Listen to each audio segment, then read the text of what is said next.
ইরানের সর্বোচ্চ নেতা আয়াতুল আলী খামেনির উপর হামলার খবর নিয়ে আন্তর্জাতিক গণমাধ্যমে আলোচনা শুরু হয়েছে। আশ্রয় এই প্রশ্ন উঠছে।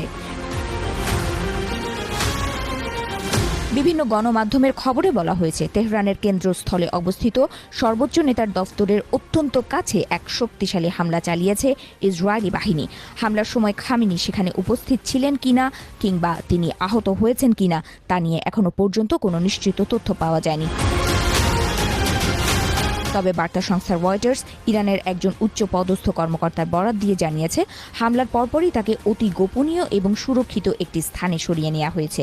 ইসরায়েল এবং যুক্তরাষ্ট্রের এই যৌথ অভিযানের পর পুরো ইরানে বর্তমানে যুদ্ধাবস্থা বিরাজ করছে। খামেনির বর্তমান শারীরিক অবস্থা বা অবস্থান নিয়ে তেহরান আনুষ্ঠানিকভাবে কোনো বিবৃতি না দেওয়ায় ধোঁয়াশা আরও বেড়েছে। এই হামলার প্রতিক্রিয়ায় মধ্যপ্রাচ্যে বড় ধরনের সংঘাতের আশঙ্কা করছেন বিশেষজ্ঞরা। ইরানের রাজধানী সহ বিভিন্ন স্থানে ইসরায়েলের হামলার সঙ্গে যোগ দিয়েছে তাদের মিত্র যুক্তরাষ্ট্র, এমনটি জানিয়েছে একজন মার্কিন কর্মকর্তা। শনিবার 28 ফেব্রুয়ারি সংবাদ মাধ্যম আল জাজিরাকে তিনি বলেন, ইরানের বিরুদ্ধে পরিচালিত এই হামলাগুলো যুক্তরাষ্ট্র ও ইসরায়েল একসঙ্গে সমন্বিতভাবে চালিয়েছে। এরই ধারাবাহিকতায় ইসরায়েলের দর্শক, ভিডিওটা ভালো লাগলে অবশ্যই লাইক করবেন, শেয়ার করবেন এবং ফলো করে রাখুন যেন কোনো আপডেট মিস না হয়।